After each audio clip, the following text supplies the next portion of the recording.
En este ejercicio nos piden que formulemos o nombremos una serie de compuestos que, como puedes ver, son compuestos tanto inorgánicos como orgánicos. Vamos a empezar, en primer lugar, formulando los nombres que nos dan y después nombrando los nombres que aparecen. Así que si empezamos, el primero de los nombres lo tienes aquí, sería el óxido de níquel 3. Óxido de níquel 3. Fíjate que en este nombre aparecen dos elementos distintos, el oxígeno por un lado y el níquel por el otro. Es decir, estamos delante de lo que sería una combinación de las que llamamos binaria.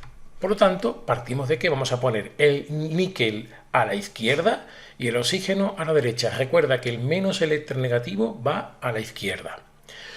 Una vez que tenemos esto, lo siguiente que tenemos que hacer es tener en cuenta ese 3 en números romanos, que me está diciendo el estado de oxidación del níquel. Luego el estado de oxidación que voy a considerar para el níquel sería el 3 más. También tienes que saber que el oxígeno, cuando está como un óxido, lo hace por medio, digamos, usando el estado de oxidación 2 menos.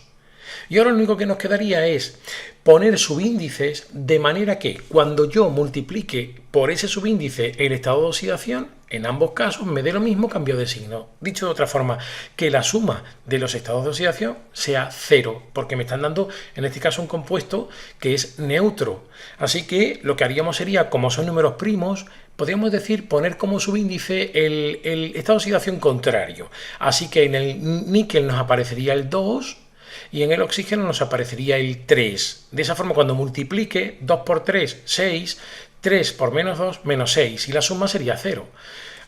La fórmula que debe aparecer, no pueden aparecer los estados de oxidación, sería esta que ves aquí, Ni2O3. Vamos al siguiente compuesto, hidróxido de estroncio. En este caso vamos a hacer igual que antes.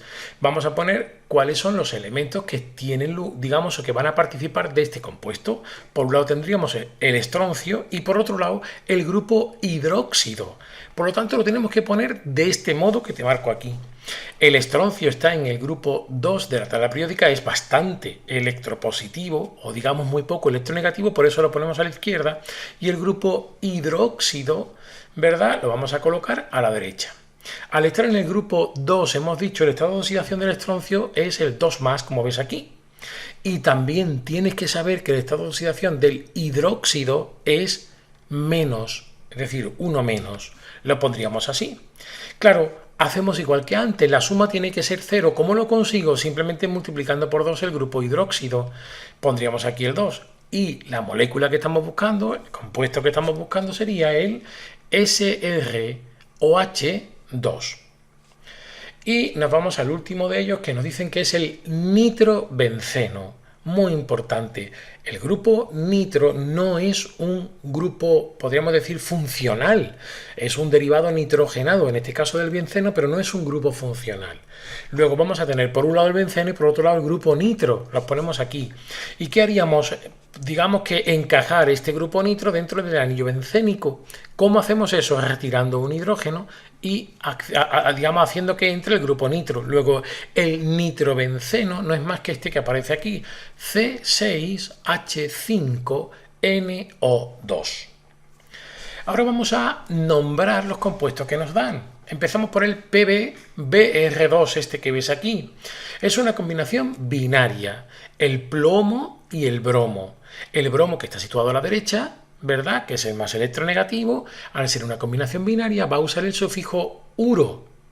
Vamos a nombrarlo de dos formas distintas, según la nomenclatura de composición, y lo vamos a hacer primero usando lo que sería el prefijo numeral y por otro lado usando lo que sería el estado de oxidación. Fíjate cómo te quedaría en este caso. Por ejemplo, empezamos con el prefijo numeral, recuerda, de derecha a izquierda sería el dibromuro, tenemos que poner el sufijo uro, de plomo. Lo tienes aquí, dibromuro de plomo. Y si queremos usar el número de oxidación, tenemos que saber que aquí está actuando el estado de oxidación 2 más del plomo. Y se tendría entonces que sería el bromuro de plomo 2. También se podría nombrar, porque es un compuesto iónico, como bromuro de plomo y entre paréntesis 2 menos, indicando el estado de oxidación. Eso también es posible, pero recuerda, solo es válido para los compuestos que son iónicos. Si tienes dudas, mucho más certero sería hacerlo como aparece aquí. ¿vale? Usando los números romanos. El siguiente compuesto es el ZN, NO2 y después tenemos fuera otro 2. Vamos a nombrarlo de dos formas distintas. Por un lado vamos a hacerlo usando los prefijos numerales y por otro lado usando la nomenclatura tradicional, que también está admitida. Entonces es una combinación ternaria, esa es la diferencia, y vamos a ver cómo quedaría. En los prefijos numerales que ves que tienes aquí, como hay dos subíndices que están juntos, tendríamos que usar, por un lado, lo que sería el prefijo griego y después el prefijo latino. Y te va a quedar de la siguiente manera. Bis, siempre de derecha a izquierda, bis dióxido nitrato y después de zinc. Estamos leyendo de derecha a izquierda bis, porque hay dos, ¿verdad? Dos subíndices que son contiguos, después dióxido nitrato y por último de zinc. La otra forma que hemos dicho tradicional sería lo que hay entre paréntesis, es el ion nitrito, pues sería el nitrito de zinc.